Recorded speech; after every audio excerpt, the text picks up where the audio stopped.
वक्फ amendment act को लेकर supreme court के हुक्म के बाद मुस्लिम पर्सनल लॉ बोर्ड के सेक्रेटरीट और तर्जुमान सैयद कासिम रसूल इलियास ने कहा कि हमारा प्रोग्राम पहले से तय था, लेकिन कोर्ट में चल रहे मामले को लेकर अपना प्रोग्राम हमने कुछ दिन के लिए होल्ड किया था। उन्होंने आगे कहा कि हम दोबारा से पब्लिक के बीच में जाएंगे, राउंड टेबल कॉन्फ्रेंस करेंगे, 5 अक्टूबर को दिल्ली के जंतर मंतर पर अपना मुजाहरा करेंगे, गिरफ्तारी भी देंगे। तो वही 17 नवंबर को दिल्ली के रामलीला मैदान में एक बड़ा एहतजाजी मुजाहरा देखने को मिलेगा, जिसमें सभी मुस्लिम तंजीम शरीक होंगे। इस वक्त मेरे साथ बातचीत करने के लिए मुस्लिम पर्सनल लॉ बोर्ड के सेक्रेटरी सैयद कासिम रसूल इलियास साहब मौजूद हैं। इलियास साहब, सुप्रीम कोर्ट का एक इंटरिम ऑर्डर है, खैर अभी अब सुनवाई होगी, कॉन्स्टिट्यूशनल बेंच बनेगी, सुनवाई होगी, लेकिन इस फैसले को अगर मैं कहूँ तो आप किस तरीके से देखते हैं? कहीं राहत महसूस हो रही है कुछ? नहीं, सुप्रीम कोर्ट के इस फैसले में एक राहत तो दी है। वो राहत ये थी कि जो कलेक्टर को जो इख्तियारात दे दिए गए थे हुकूमत के डिजिग्नेटेड ऑफिसर को, कि सरकार का अगर कोई क्लेम है तो उसका फ़ैसला जो है वक्फ बोर्ड नहीं करेगा और उसका फ़ैसला ट्रिब्यूनल में नहीं होगा, हाई कोर्ट में नहीं होगा, बल्कि कलेक्टर को इख्तियार दे दिया गया था कि वो उसका फ़ैसला करेगा और उस दरमियान में ये जायदाद वक्फ की मिल्कियत नहीं रहेगी।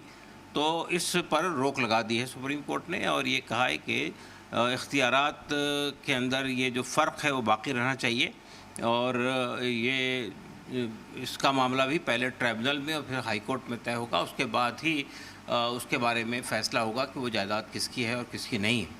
तो हम ये कह सकते हैं कि ये जो सरकार को जो बहुत सारा गैर मामूली इख्तियारात दे दिए गए थे, कलेक्टर के ज़रिए से जो हड़प करने की जो कोशिश थी वक्फ की प्रॉपर्टीज़ को, उस पर बड़ी हद तक इस फैसले ने रोक लगा दी है।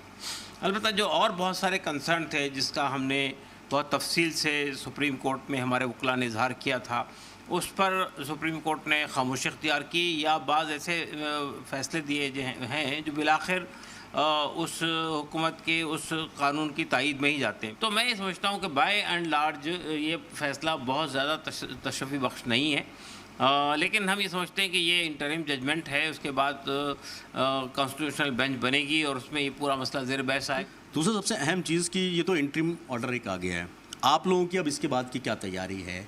कहा जा रहा है कि अब आप लोग जो है विरोध प्रदर्शन भी इसमें करेंगे, बड़े इजलास करने की तैयारी में है, उस पर क्या कहना है? नहीं, देखिए, हमने तो ये फ़ैसला पहले ही कर लिया था कि हम सुप्रीम कोर्ट के फ़ैसले के इंतज़ार में हमने अपनी मूवमेंट को वक्ती तौर पर रोका था। अब हम दोबारा शुरू करने जा रहे हैं। इसमें धरना प्रदर्शन, मार्च, वक्फ मार्च और बड़े बड़े इजलास होंगे, इसमें राउंड टेबल मीटिंग्स होगी, मुसलमानों के साथ गैर मुस्लिमों को शामिल किया जाएगा, इंटरफेथ प्रोग्राम भी रखे जाएंगे और हमने इसमें यह भी तय किया है कि हम राष्ट्रपति भवन जाकर वो अपना विज्ञापन देंगे। इसी तरह हमने ये तय किया है कि तमाम रियासती असम्बलियों में के सामने प्रदर्शन करके हम अपना विज्ञापन देंगे। तो ऐसे कई प्रोग्राम हमने तय किए और लास्ट में यहाँ 16 नवंबर को दिल्ली के रामलीला मैदान में एक बड़ा प्रोग्राम होगा।